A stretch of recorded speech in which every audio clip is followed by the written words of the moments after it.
సాహితీ yoga 30 days weight loss online class లో join అవ్వండి. మీ అధిక బరువు తగ్గించుకోండి. నమస్తే రమ్మగారు. నమస్తే జయ. ఇది నాకు మంచి కథ, భక్తుల కథ చెప్తాం. సక్కుబాయి కథ చెప్పుకుందాం. ఈ మరాఠీ ప్రాంతంలోనే మరాఠా దేశంలోనే ఒక భార్యాభర్త ఉండేవాళ్ళు. వీళ్ళు చాలా భక్తులు. పండరిపురానికి దగ్గర ఊరు వీళ్ళది. అయితే ఈ వీళ్ళకి ఒక అమ్మాయి పుట్టింది. లేక ఒకతే పిల్ల. అయితే ఈ పిల్ల పేరు సక్కుబాయి. వీళ్ళంతా బాయి పేరు కలుపుకుంటారు. కమలాబాయి అలాంటి పేర్లు ఉంటాయి కదా. బాయి అంటే స్త్రీ, బహుశా అలాగే అనిపిస్తుంది పేరు. అయితే ఈ సక్కుబాయి చిన్నప్పటి నుంచి పిల్ల కొంచెం మంచి బుద్ధి కలిగిన పిల్ల, వివేకవంతురాలు, బాగా భక్తి. పక్కనున్న గుళ్ళోకి వెళ్ళేది, వాళ్ళ అమ్మ చెప్పిన మాట వినేది, స్నేహితులతో ఆడుకునేది, బుద్ధిమంతురాలుగా ఉండేది. చిన్నప్పుడట ఒక 7-8 సంవత్సరాల వయసు ఉన్నప్పుడు, 8 ఏళ్ల వయసు అప్పుడు వాకిట్లో కూర్చుని మట్టితో గుడి కట్టుకుంటోంది. పిల్లలు ఇసుక గూళ్ళు కడతారు కదా, అవును, పిచ్చి గూళ్ళు, చిన్న చిన్న గూడులా కట్టి దాన్ని ఇట్లా గుడిలాగా చేస్తుంది. సదానందుడు అనే ఒక సిద్ధుడు, ఒక యోగి ఆ దారిలో వెళ్తున్నాడు.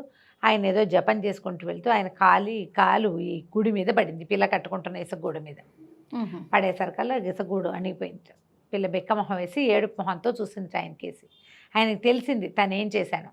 చూసుకుని అమ్మ నెత్తి మీద చేయేసి చెప్పేట, సృష్టి బ్రహ్మదేవుడు ఇలాంటి మృణ్మయ మందిరాలు నిర్మిస్తాడు, మట్టితో చేసేవి. ఆ మృణ్మయ మందిరాలు మట్టి మందిరాలం మనము. ఈ మృణ్మయ మందిరంలో ఒక తన్మయ మందిరాన్ని నిర్మించాలి. మట్టి గూడు, భగవంతుడు నిర్మించిన మట్టి గూట్లో జీవుడు ఉంటాడు. మనం నిర్మించిన తన్మయ మందిరంలో అంటే తనువుతో లోపల చేసినటువంటి గుడిలో భగవంతుడు ఉంటాడు. ఆ తన్మయ మందిరంలో భగవంతుడిని ఉంచాలంటే చిన్మయ స్ఫూర్తి కావాలి. దానికి చిత్ ఏమిటో తెలుసుకోవాలి. మనము కానిది ఇంకొకటి ఏదో ఉంది. ఇది మనం కదా, నేను నువ్వేమైనా చేసావా? నువ్వు ఏదో క్రియ చేస్తే మానవుడు, ఒక మనిషి పుట్టాడు. నీవు ఏ క్రియ వల్ల మానవుడు జన్మించాడో ఈ క్రియకి ఈ మానవుడికి సంబంధం లేదు. ఇది వేరే స్వరూపం. అంటే ఇప్పుడు ఈ క్రియ వరకే నీది. ఈ క్రియలోంచి ఒకడు జన్మించడం అనేది నీ ప్రమేయంతో జరగదు. అలా దానంతటా జరిగిపోతుంది. ఆ జరిపేవాడు బ్రహ్మ. అతను ఏం చేస్తాడు, ఇందులో ఒక జీవుడిని ప్రవేశపెడతాడు. ఆ జీవుడు భగవంతుడు కట్టినటువంటి మట్టి గుడి, బ్రహ్మ కట్టిన మట్టి గుడి మనలో జీవుణ్ణి ప్రవేశపెట్టి వదిలిపెడతాడు. వీడేం చేయాలి, తన మనసులో ఒక గుడి కట్టాలి. దాంట్లో భగవంతుణ్ణి ఉంచాలంటే ఈ చేత్తో చేసింది, కాలుతో చూసింది, కంటితో తెలుసుకున్నది కాదు. కంటికి కనపడనిది, చేత్తో చేయలేనిది అయినటువంటి ఒక స్వరూపాన్ని అక్కడ ప్రతిష్ఠ చేయాలి. ఆ స్వరూప ప్రతిష్ఠ ఎలా జరుగుతుంది అని చెప్పి ఈ పిల్లకి చెప్పాడు. ఆ స్ఫూర్తిని కలిగిద్దాం, నేను నీకు కలిగిస్తానని పాండురంగ మంత్రాన్ని ఉపదేశం చేసేట 8 ఏళ్ల పిల్లకి. ఆమె ఆ 8 ఏళ్ల పిల్ల అప్పటి నుంచి పాండురంగ మంత్రం చెప్పుకుంటూ ఉండేది. భగవంతుడు, ఇప్పుడు నువ్వు చేసేది ఏది భగవంతుడు కాదు, నీ బుద్ధి నిలవడానికి ఏర్పరచుకుంటావు. గుళ్ళు గోపురాలు ఎన్నున్నాయి జయ. అవునండి, ఎన్ని వేల లక్షల దేవాలయాలు ఉన్నాయి, ఎన్నో ప్రతిమా స్వరూపాలు.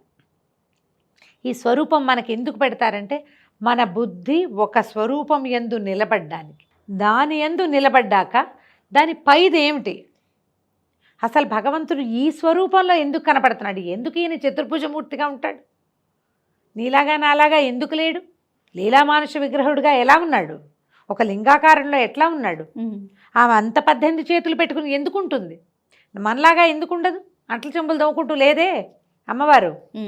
ఎందుకు ఒక ప్రత్యేక స్వరూపం? నీలో నీకు తెలియని భగవదంశ ఒకటి ఉంది. అది ఎన్ని రూపాలైనా ధరించగలదు. నీలో, నాలో, పిచకలో, పందిలో అంతా ఒకటే ఉంది. ప్రతి దాంట్లోనూ ఇలా ప్రత్యేకమైన స్వరూపం ఉంది. అందులోకి వెళ్ళలేకపోతాం మనం. ఎంతసేపు ముక్కు, కన్ను వాటిని చూస్తూ ఉంటాం. ఇలాంటి భావాలని ఈయన సదానందుడు ఈ అమ్మాయికి, సక్కుబాయికి కలిగించాడు. పిల్లవ కాస్త పెద్దదయ్యాక వివాహం చేశారు. మరాఠీ పేర్లు కదా, మిత్రకాంతుడు అనే పేరున్న ఆయనతోటి పెళ్లి చేశారు. పెళ్లి చేస్తే అత్తగారు వాళ్ళు ఈ పిల్ల భక్తి, పూజ చేసుకోవటం, పాండురంగాన్ని కొలవటం వాళ్ళకి విసుగ్గా ఉండేది. వాళ్ళ ఇంట్లో వాళ్ళంత భక్తి పరులు కాదు. వాళ్ళ భక్తి అంతా గుళ్ళోకి వెళ్ళటం వరకే. జపం చేసుకునే భక్తి ఏమిటో తెలియదు వాళ్ళకి. గుడికి వెళ్ళటం, కార్తీక పురాణం వినటం అవే. అవన్నీ ఏమిటి మొదటి మెట్టు. వాళ్ళు ఆ మెట్టు మీదే కూర్చొని అదే అద్భుతం అనుకుంటారు. ఆ మెట్టు దాటేసింది ఈ పిల్ల చిన్నప్పుడే. బాగా పని చేయించేవాళ్ళు లొంగదీసి, ఎంత పనో. అయితే ఒకసారి ఏమైందట, పండరి యాత్రకి వెళ్తున్నారు అక్కడ ఆ ప్రాంతవాసులంతా. వెళ్తుంటే వీళ్ళు పండరికి పాటలు పాడతారు. ఆ పండరి యాత్ర పాటలు మహాద్భుతంగా ఉంటాయి, అసలు పిలిచేస్తున్నట్టు ఉంటాయి అన్నమాట. ఆ భక్తి పారవస్యంలో ఈ అమ్మాయి ఏం చేసిందట, ఆ పండరి యాత్రికులతో పాటు 2 చేతులు నెత్తి మీద పెట్టుకుని పాటలు పాడుతూ వాళ్ళ వెనకాల వెళ్ళిపోయిందట. అత్తగారు చూసి ఎవరితోటి వెళ్ళేచ్చకపోతుందని, మరి అంతేగా, యాత్రికులు పోతేనే వాళ్ళ వెనకాల పడి వెళ్తుంటే ఏమనుకుంటారు, వాళ్ళకి ఒకటే అర్థమవుతుంది, అంతే. తొలి మెట్టు మీదే ఉన్నారు, మెట్లు ఎక్కలా, వాళ్ళు మొదటి మెట్టు తాలూకు మొదట నుంచుని ఉన్నారు. నుంచున్న వాళ్ళకి అలాగే అర్థమవుతుంది. ఆవిడ లాక్కొచ్చి ఇంట్లో పడేసింది. ఇట్లా చేస్తావా, అట్లా చేస్తావా, ఇట్లా చేస్తావా, తిట్టింది, 2 చెంపకాయలు కొట్టింది. అత్తగారులు కొట్టేవాళ్ళు, ఇప్పుడు అత్తగారులు ఒట్టుగా తిడుతున్నారు. కొట్టి ఏం చేసిందట, ఒక బస్తాడు జొన్నలు అక్కడ పడేసి జొన్న పిండంతా విసరమందిట. వాళ్ళు జొన్న ఎక్కువ తింటారు కదా. అవును. ఆ జొన్న పిండి ఏం విసురుతుంది అమ్మాయి, ఏవో విసిరింది. విసిరి విసిరి విసిరి పాట పాడుకుంటూనే, ఏదో తమాషా పండరి యాత్ర పాట కూడా ఒకటి చిన్నప్పుడు నేర్చుకున్నాం మేము, మర్చిపోయినా, గుర్తు రావట్లేదు. పిలుస్తూ ఉంటారనమాట, వెళ్దాం వెళ్దాం వెళ్దాం పండరిపురం యాత్రకి వెళ్ళాలని. నడిచి వెళ్తారు. ఇప్పటికీ కూడా పండరిపురానికి నడక యాత్రికులు బాగా కనిపిస్తారు. ఏ ఊరుంటే ఆ ఊరు నుంచి బయలుదేరి నడుచుకుంటూ వెళ్తారు పాటలు పాడుకుంటూ. ఆ పాట పాడుతూ పాడుతూ సొమ్మసిల్లి పడిపోయిందట. పాండురంగడు వచ్చి ఆమె బదులు మొత్తం బస్తా పిండంతా విసిరేసేట. ఈవిడ స్వరూపంలోనే, ఈవిడ రూపంలోనే పిండి విసిరాడు. ఆవిడ ఏ టైంలో లేచినా అత్తగారు లేచి చూస్తోంది కోడలు ఏం చేస్తోంది అని. 12ంటికి లేచింది, పిండి విసురుతోంది కోడలు. 2ంటికి లేచింది, కోడలు పిండి విసురుతోంది. 4ంటికి లేచినా విసురుతోంది. తెల్లవారి ఇంతకీ అమ్మాయి అక్కడ లేదు, ఓ పక్కన సొమ్మసిల్లి పడుకున్నది. పొద్దున్నే లేచి క్షమించత్తయ్యా నేను పిండి విసరలేకపోయానంటే నిర్ఘాంతపోయారు ఇంటిల్లి పాది. తింటూ పదగా ఇది ఇక్కడే ఉంది, పిండంతా విసరబడి పడి ఉంది. ఆవిడ చూసింది కదా. దాంతో అత్తగారు ఏమనుకుందంటే దీనికి భగవంతుడు సహాయం చేస్తున్నాడని అర్థమైంది. కోపం పట్టలేకపోయింది. భగవంతుడి సహాయం కూడా అయినా సరే ఆవిడకి దీనికి దేవుడు దిగి రావడం ఏంటి, వెర్రి బొందా, దీనికి ఎందుకు రావాలి దేవుడు దిగి? ఓకే. మీకు ఇలా పోటీ పెట్టుకోవడానికి పంతానికి భక్తి గిక్తి అడ్డం రావు. భగవంతుడు కూడా కాదు, వాడికి ప్రత్యక్షం అవటం ఏమిటి, అలా కదా కావాలి, నాకు కదా కావాలి. మేము రోజు గుళ్ళోకి వెళ్ళేవాళ్ళం. ఇది గుడికెళ్ళదు గోపురానికి ఎంతసేపు గుడి కూడా అని జపం చేస్తుంది. దాంతో ఏమవుతుంది, గుడికెళ్ళి దర్శనం చేసి పువ్వులు సమర్పిస్తే కదా భగవంతుడు వచ్చే దానికి వస్తాడు, దీనికి ఎట్లా వస్తాడు? మళ్ళీ ఒకసారి పండరి యాత్రకి చాటింపు వచ్చింది ఊళ్ళో. వచ్చేసరికల్లా ఈవిడ వెళ్దామనుకుని అడిగితే అత్తగారు ఒప్పుకోక మజ్జిగ కవ్వం కట్టే స్తంభానికి వేసి కట్టేసింది. యాత్ర కిందసారి వెళ్ళిపోయింది కదా, తన్మయత్వంలో వాళ్ళ వెనకాల పోతోంది, అందుకని లాక్కొచ్చింది కదా అత్తగారు. ఈసారి వెళ్ళిపోకుండా ఉండటానికి తాడేసి కట్టేసింది. రాత్రి కట్టేశారు. సాయంకాలం తెల్లవారుజామున కృష్ణుడు అత్తగారి రూపంలో వచ్చి తాడోడదీసి పండరిపురం వెళ్ళి రమ్మని ఆజ్ఞ ఇచ్చాడు. అత్తగారే ఒప్పుకుంది కాబట్టి ఈవిడ భజన చేసుకుంటూ ఆ వెళ్తున్న జనాలతో పాటు ఆవిడ వెళ్ళిపోయింది. కృష్ణుడు అప్పుడు సక్కుబాయి వేషంతో ఆ స్తంభానికి వేసి కట్టేసుకున్నాడు. పాండురంగడే ఆయనే బంధింపబడ్డాడు సక్కుబాయి బదులు. చిన్నప్పుడు వాళ్ళ అమ్మ కట్టేసింది ఒకసారి, ఈయన్ని దేనికేసి కట్టింది, రోలు కట్టింది.